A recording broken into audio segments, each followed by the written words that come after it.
In this video, I'm going to be talking about supporting edges, also known as control loops or holding loops. So I'm going to start off by creating a plane, and I'm going to select this edge that we have here and extrude that on the z-axis like so. Now everything I'm going to be talking about here is with respect to sub-D modeling. So if I were to add a subdivision surface modifier to this particular piece of geometry that we have here, the edge that we have that is running along the center here is going to end up being smoothened out, and the corners that we have here will round out and be drawn towards the middle.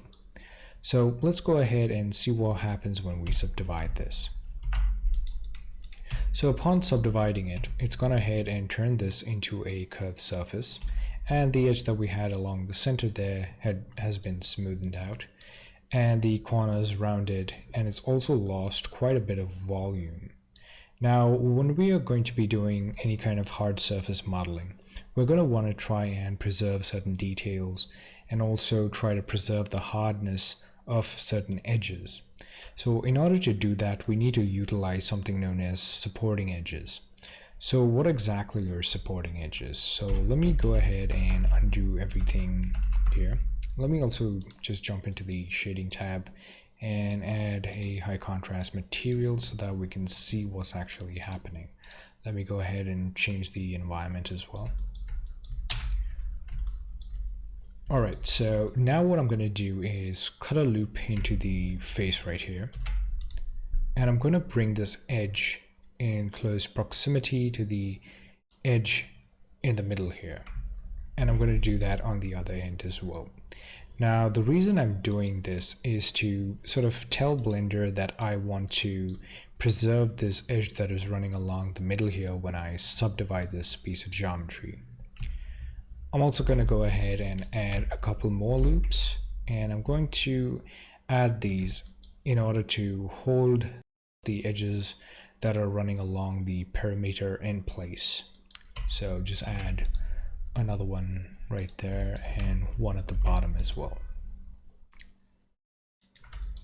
So now if I were to add a subdivision surface modifier to this, you can see that it's gone ahead and preserved the hardness of that edge, and we end up with this edge that catches the highlight really nicely, and it's also held the edges that we have on the border here in place. So these supporting edges can also be used to affect the edge quality.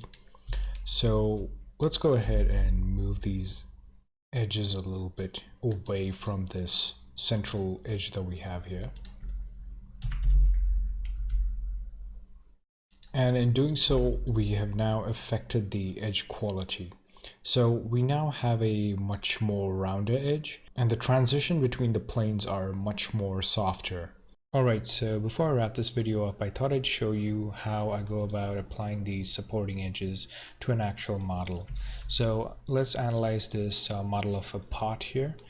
So I'm just going to zoom into this portion right here, and I'm going to turn the subdivision surface modifier off. So as you can see, I've got these tripled edges here. So these two are the supporting edges that are holding, or rather preserving, the sharpness of this particular edge here. And you can see that I've got this wherever I want to try and preserve the sharpness of the edge. And so if I were to toggle the subdivision surface modifier on, you can see that every other sort of edge gets smoothed out, whereas the ones that have the supporting edges have preserved the sharpness of the edge. So it also helps me control the edge quality, and so that's something I wanted to show you before I actually wrap this video up. So in short, supporting edges can be used to preserve the hardness of edges, and they can also be used to manipulate the quality of edges on your mesh. So I hope this explains what supporting loops are and their purpose. So that's it for this video. If you'd like to see more videos on similar topics, like and subscribe to the channel, and I'll be back with more content real soon.